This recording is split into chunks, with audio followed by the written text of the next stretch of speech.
Our topic is dipole induced dipole और Debye forces. Dipole induced dipole forces और Debye forces. इसमें होता क्या है? It makes be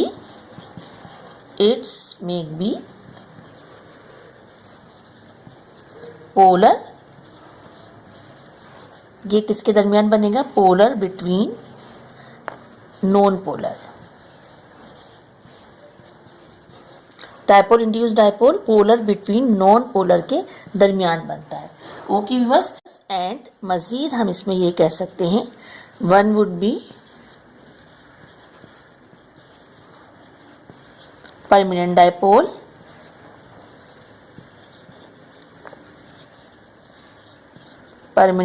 dipole, and second one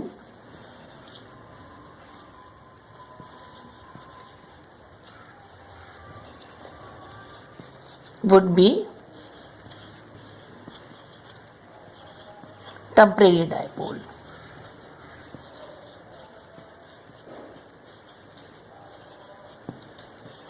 alright viewers, एक जो होगा वो परमानेंट डायपोल होगा और दूसरा जो होगा वो टेम्परेरी डायपोल होगा. सो इसको हम डायपोल इंड्यूस्ड डायपोल कहते हैं. अब व्यूअर्स, जैसे कि एक डायपोल और दूसरे में induced dipoles mean dipole create किया जाएगा. अब ये कैसे होता है इसको ज़रा एग्जांपल से देखते हैं. अब लेट सपोज व्यूअर्स हम एग्जांपल देखते हैं. ये ए और बी, ये लेट सपोज एक मॉलिक्यूल है. ओके व्यूअर्स, ये एक पोलर मॉलिक्यूल है, डायपोलर, यानी इसमें दो पोल्स बने हैं, एक पॉजिटिव पोल्स और ये देखिए नेगेटिव पोल्स. ओके व्यूअर्स, अब ये देखिए हमने अब डायपोल इंड्यूस करना है दूसरे मॉलिक्यूल में. तो यहाँ पर देखिए मैं एक ऐसे सिंपल आपको समझाने के लिए जस्ट रैंडम ही एक मॉलिक्यूल बना रही हूँ ऑर्बिट की फॉर्म में. लेट सपोज ये एक मॉलिक्यूल है. सो यहाँ पर जब ये नेगेटिव पार्ट इस तरफ इसके अटैक करेगा ना, सो ये भी दो पोल्स में डिवाइड होगा. ये देखिए पॉजिटिव हो जाएगा और ये दूसरा हिस्सा नेगेटिव हो जाएगा. ओके व्यूअर्स, जहाँ देखिए नेगेटिव ने अटैक किया वो हिस्सा जो है पॉजिटिव हो जाएगा, पार्शियली पॉजिटिव हो जाएगा. ओके व्यूअर्स, सो हमने एक सिंपल था उसमें हमने डायपोल इंड्यूस किया, तो इसको हम कहते हैं डिबाई फोर्सेस या फिर डायपोल इंड्यूस डायपोल फोर्सेस. अब व्यूअर्स हम इसके एक एग्जाम्पल देखते हैं. लेट सपोज वाटर मॉलिक्यूल है. Okay viewers, H2O. सो ये एक ऑक्सीजन और दो हाइड्रोजन पे कंसिस्ट होता है. ऑक्सीजन की electronegativity as compare to hydrogen ज़्यादा होगी, तो ऑक्सीजन पे नेगेटिव चार्ज होता है. अब यहाँ पर देखिए दूसरी तरफ जो है लेट सपोज आयोडीन मॉलिक्यूल है. ओके, यानी दो आयोडीन पे कंसिस्ट है ये और ये बहुत लार्ज होता है. सो ये क्या होगा, ये पार्शियली पॉजिटिव दो हिस्सों में ब्रेक हो जाएगा, पार्शियली नेगेटिव, इसके दो पोल्स बन जाएंगे. ओके व्यूअर्स, ये ऑक्सीजन जहाँ से अटैक करेगा ना वो हिस्सा तो हो जाएगा पार्शियली पॉजिटिव और दूसरा पार्शियली नेगेटिव हो जाएगा. और ये बहुत हाई डेंसिटी रखता है. ओके व्यूअर्स, इसकी डेंसिटी जो है बहुत हाई होती है. सो ये जो है इस तरह से ये हाई डेंसिटी रखता है और यहाँ पर एक तरह से डायपोल बन गया है. अब इसके दो पोल्स हो गए, यानी पॉजिटिव और नेगेटिव. सो ये पोलर हो गया है, यानी डायपोल इसके अंदर इंड्यूस हो गया है. ओके व्यूअर्स, सो एक डायपोल था और दूसरे ने डायपोल इंड्यूस कर दिया. अब इसके हम मज़ीद एग्जाम्पल देखते हैं. अब व्यूअर्स सेकंड एग्जाम्पल हम इसमें HCl की लेते हैं. लेट सपोज हाइड्रोक्लोरिक एसिड, दूसरी तरफ मैं नियॉन ले लेती हूँ. ओके व्यूअर्स, इसमें फर्स्ट ऑर्बिट में 2 इलेक्ट्रॉन, सेकंड में 8 इलेक्ट्रॉन्स होते हैं. ओके, नोबल गैस होती है. अच्छा, अब इसका मैं सिंपल रैंडम ही आपको ऐसी ऑर्बिट बना के बता रही हूँ समझाने के लिए. जस्ट इस दरमियान में देखिए पॉजिटिव चार्ज होगा और ये सेंटर में इलेक्ट्रॉन है. ओके, ये टोटल जो है वो 10 इलेक्ट्रॉन्स होंगे. 2 और 8 मिला के ये टोटल 10 इलेक्ट्रॉन्स हो जाएंगे. और राइट, अब इसमें देखिए होगा क्या. अब इसमें जब क्लोरीन ने इस पर लेट सपोज अटैक किया है ना, सो अब इसमें डायपोल कैसे क्रिएट होगा, ये देखें इस तरीके से ये चेंज हो जाएगा. अब ये मैं इसको सेकेंड ऑर्बिट बना रही हूँ. डायपोल बनने के बाद देखें किस तरह से हो जाएगा. तो इसमें होगा ये कि ये दो हिस्सों में डिवाइड हो जाएगा. एक तरफ देखिए पॉजिटिव चार्ज आ गया एक साइड पे, दूसरी साइड पे नेगेटिव चार्ज, यानी इलेक्ट्रॉन एक तरफ चले गए.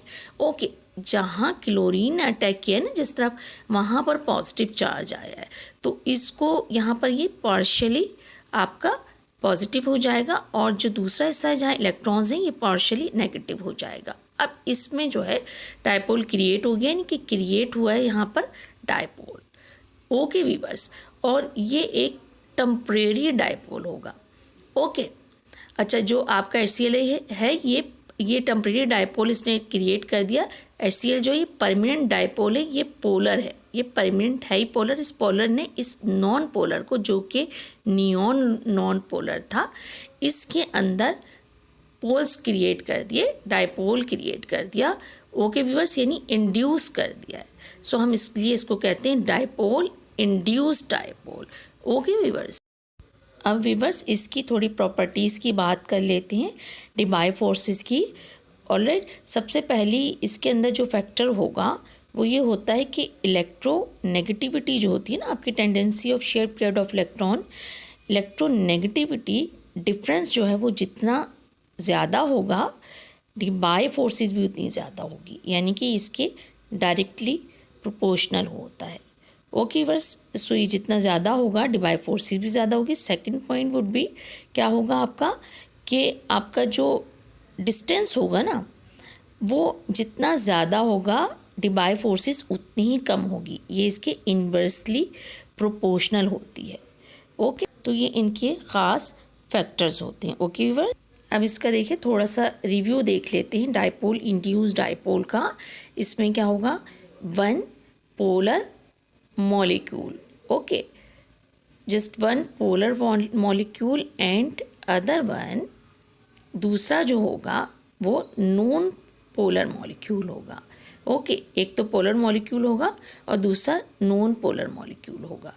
ओके बस, अब जो पोलर मॉलिक्यूल होगा ना वो परमानेंट होगा, वो पहले से ही होगा। कोई भी कोवलेंट बॉन्ड हो सकता है आपका, सो वो तो होगा ही परमानेंट पोल्स उसमें। और जो नॉन पोलर होगा ना आपका दूसरा मॉलिक्यूल, उसमें तो आपने इंड्यूस करा है डायपोल, उसमें आपने डायपोल्स बनाए हैं। ओके बस, अच्छा, और ये जो है टेम्परेरी होगा, वक्ती तौर पर होगा, ये हमेशा कायम ही रहेगा या टेम्परेरी तौर पे होगा। So viewers, you have to practice, आपने बहुत प्रैक्टिस करनी है इसकी। And good bye till the next section, take care.